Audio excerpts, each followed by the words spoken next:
But first, we're going to start tonight with that amazing video shot by our own Aston White, who tracked the blimp from Route 42 near Buckhorn all the way to its final resting place in northern Montour County near the Lycoming County line. The blimp broke away from its moorings in Aberdeen, Maryland around 12:30 yesterday afternoon and quickly got caught up in the remnants of Hurricane Patricia, which pulled the blimp right up into our area.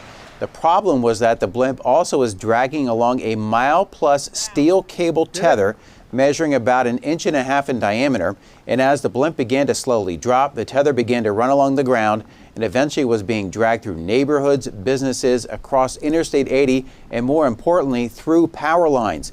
At the height of the incident, there were more than 25,000 people without power in Columbia and Montour counties. PPL said late last night that it is assessing and responding to damage to its electric delivery system.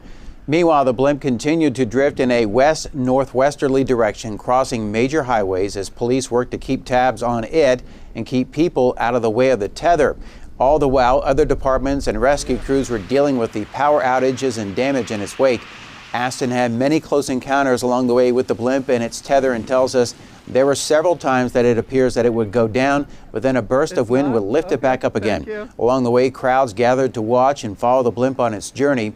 Eventually, the blimp began to drop in the rolling hills of Anthony Township, with the tail dropping enough to get caught in the trees, where it ripped away from the main body of the blimp, which continued on to the other side of the trees.